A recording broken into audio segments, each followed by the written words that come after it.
नव्या सरकारचं प्राधान्य समाजातल्या सर्व घटकांच्या उत्थानाला असेल, असं राज्यपाल CP राधाकृष्णन यांनी म्हटलं आहे.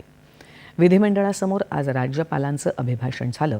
त्यावेळी त्यांनी गेल्या 2.5 वर्षातल्या महायुती सरकारच्या कामांची माहिती दिली. तसंच भविष्यातील योजनांची रूपरेषा त्यांनी मांडली. महाराष्ट्र परदेशी गुंतवणुकीच्या क्षेत्रात देशात अव्वल स्थानी असून हे स्थान पुढेही कायम राखलं जाईल, अशी ग्वाही त्यांनी दिली. देशाच्या GDPमध्ये महाराष्ट्राचा वाटा 14% अधिक आहे.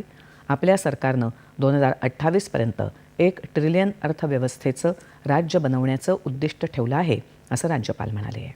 Maharashtra is one of the leading industrial states in the country. Maharashtra's contribution more than 14% to the country's total GDP.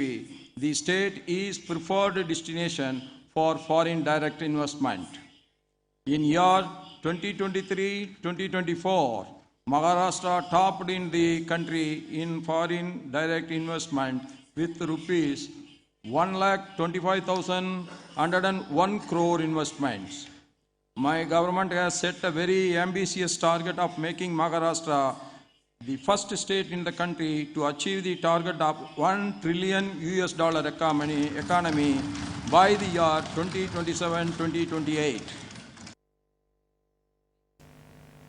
नवनव्या क्षेत्रातले प्रकल्प राज्यात सुरू असून त्यातून 3,30,000 कोटी रुपयांची गुंतवणूक राज्यात येईल, अशी अपेक्षा त्यांनी व्यक्त केली. ग्रीन डेटा सेंटर, मुख्यमंत्री युवा शिक्षण योजना, चाणक्य कौशल्य विकास केंद्र, राज्यात सुरू असलेली मेगा भरती प्रक्रिया याचा त्यांनी उल्लेख केला. रोजगार निर्मितीसाठी तसंच तरुणांच्या कौशल्य विकासासाठी झालेल्या जर्मनीसोबतच्या कराराची त्यांनी माहिती दिली. लाडकी बहीण योजना तसंच विविध घटकांसाठींच्या योजनांचा त्यांनी उल्लेख केला. राज्यात 4 महत्त्वाच्या नदीजोड प्रकल्पांना प्रशासकीय मंजुरी मिळाली असून लवकरच हे प्रकल्प सुरू होतील, असं ते म्हणाले. मुख्यमंत्री सौर पंप कृषी योजनेअंतर्गत राज्यात अनेक शेतकऱ्यांना मोफत सौर पंप दिले जात आहेत, असं ते म्हणाले. राज्यात सोयाबीनची खरेदी जानेवारी 2025 पर्यंत सुरू राहिली, असं त्यांनी सांगितलं.